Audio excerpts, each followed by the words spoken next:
क्या आपने कभी सोचा है कि जब घर में शहनाइयाँ बज रही हों, चारों ओर रंग बिरंगे कपड़े और ढोल नगाड़े हों, उसी वक्त कोई ऐसी साजिश रच रहा हो जो पूरे परिवार की खुशियों को निगल जाए? यही हो रहा था इस घर में। शादी का माहौल था, सब खुश थे। अहाना और अर्जुन एक दूसरे की तरफ देखकर मुस्कुरा रहे थे। इनकी नज़दीकियां अब किसी से छिपी नहीं थीं, लेकिन दूर खड़ी बुआ जी की आंखों में खुशी नहीं, गुस्सा था। पोल्टू उनके पास आया और धीरे से कहा, माँ, ये लड़की तो पूरे घर को अपने इशारों पर नचा रही है। इस बार ऐसी चाल चलूंगा कि दुर्गा माँ खुद इसे निकाल देंगी। बुआ जी मुस्कुराईं। यही सही वक्त है। यहीं से इस कहानी का नया तूफान शुरू हुआ। दूसरी तरफ चारू ने बीमारी का नाटक रच लिया था ताकि शादी में ना जाना पड़े। सबको लगा कि वह सच में बीमार है, लेकिन पोल्टू को शक हो गया।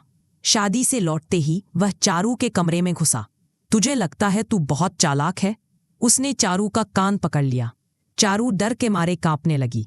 ये सब अहाना की सिखाई हुई चाल है ना? पोल्टू गुर्राया। अगली बार अगर झूठ बोला तो तुझे घर से निकाल दूंगा। चारू के चेहरे का रंग उड़ गया। उसे समझ आ गया कि अब खेल बहुत खतरनाक हो चुका है। बुआ जी मोहल्ले में अफवाह फैलाने लगी कि अहाना ने चारू को बिगाड़ दिया है। लेकिन इस बीच अहाना के फ़ोन पर एक बड़ा मैसेज आया। उसे एक नामी कंपनी से नौकरी का ऑफर मिला था। अहाना दौड़कर दुर्गा माँ के पास गई। माँ देखिए, मेरी मेहनत रंग लाई। दुर्गा माँ गर्व से मुस्कुराई। अर्जुन इतना खुश हुआ कि सबके सामने अहाना को गले लगा लिया। पूरे घर में तालियां बजने लगीं। लेकिन पोल्टू और बुआ जी को यह बात और चुभ गई। अब इसकी हिम्मत इतनी बढ़ गई है कि ये सबके सामने अर्जुन को पकड़ रही है। बुआ जी ने गुस्से में कहा। अगले दिन पोल्टू ने अर्जुन को भड़काने की कोशिश की। तेरी पत्नी पूरे घर की बदनामी कर रही है, इसे रोक। अर्जुन चुप रहा, लेकिन उसके चेहरे पर उलझन साफ थी। वह अहाना के पास गया और बोला, तुम इतने बड़े बड़े कदम क्यों उठाती हो? अहाना ने शांत स्वर में कहा, क्योंकि सच और हक के लिए लड़ना मेरा फर्ज है। अगर मैं चुप रही तो गलत जीत जाएगा। अर्जुन सोच में पड़ गया। उसने पहली बार महसूस किया कि अहाना सिर्फ अपने लिए नहीं, पूरे घर के लिए लड़ रही है। अचानक खबर आई कि अहाना ने जवाहर नवोदय एग्जाम में टॉप किया है। पूरा घर खुशी से झूम उठा। दुर्गा माँ ने अहाना को गले लगाते हुए कहा, बेटी, तूने इस घर का सिर ऊंचा कर दिया। लेकिन इस जीत ने पोल्टू और बुआ जी को और भी जला दिया।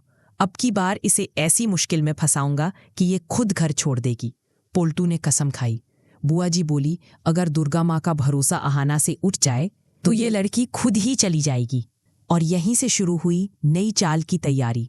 घर में सन्नाटा था, लेकिन तूफान के कदम सुनाई दे रहे थे। रात का सन्नाटा था, लेकिन पोल्टू और बुआ जी के कमरे में साजिश की मीटिंग चल रही थी। सुबह से मोहल्ले में अफवाह फैलानी होगी कि अहाना ने चारू को घर के खिलाफ भड़काया है, पोल्टू बोला।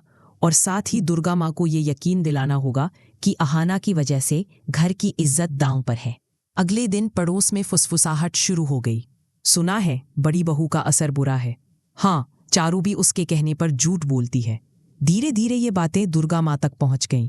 वो सोच में पड़ गईं, क्या ये सच हो सकता है? अहाना को भी माहौल का बदलता रंग महसूस होने लगा। वह चारू के पास गई और धीरे से बोली, चारू, अब वक्त आ गया है सच सबके सामने लाने का। चारू डरते डरते बोली, पर अगर पोल्टू भैया को पता चल गया तो इस बार डरना नहीं है, क्योंकि अगर हम चुप रहे तो गलत जीत जाएगा। अहाना ने चारू का कबूलनामा रिकॉर्ड कर लिया, लेकिन तभी दरवाज़ा खुला और पोल्टू अंदर आ गया। उसकी नज़र सीधे अहाना के फ़ोन पर गई। क्या रिकॉर्ड कर रही थी? अहाना ने फ़ोन छुपा लिया। कुछ नहीं। पोल्टू की आंखें संकरी हो गईं। उसे समझ आ गया कि कुछ बड़ा पक रहा है।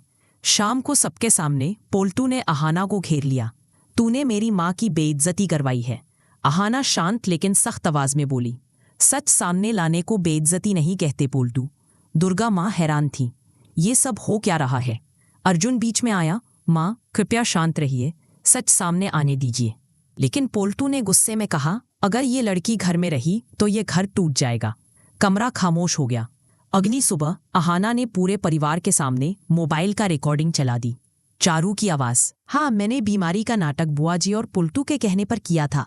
पूरा परिवार स्तब्ध रह गया। बुआ जी का चेहरा उतर गया। दुर्गा माँ की आंखों में आंसू थे। मुझे तुम पर शक नहीं करना चाहिए था अहाना। अर्जुन ने आगे बढ़कर कहा, अब आप सब समझ गए कि अहाना घर को तोड़ नहीं रही, बल्कि इसे बचा रही है। मोहल्ले के सामने पोल्टू को सब मानना पड़ा। उसने सिर झुका लिया। दुर्गा माँ ने अहाना को गले लगाते हुए कहा, बेटी, तूने इस घर को टूटने से बचा लिया। अर्जुन मुस्कुराते हुए बोला, आज से मैं तुम्हारे हर फैसले में तुम्हारे साथ हूं। घर में पहली बार हंसी खुशी का माहौल था। भाभियां, चारू और दुर्गा माँ सबने मिलकर अहाना का सम्मान किया और इस तरह ये कहानी सिर्फ अहाना की जीत नहीं बल्कि पूरे परिवार की जीत बन गई। कहानी यही खत्म नहीं होती, क्योंकि जिंदगी में हर दिन नए इम्तिहान आते हैं, लेकिन फिलहाल ये जीत थी सच, साहस और प्यार की। तो दोस्तों, यही थी बड़े घर की छोटी बहू की आज की पूरी कहानी। क्या आपको लगता है कि पोल्टू और बुआ जी अब सुधर जाएंगे या फिर कोई नई चाल चलेंगे? अपने विचार हमें कमेंट में जरूर लें।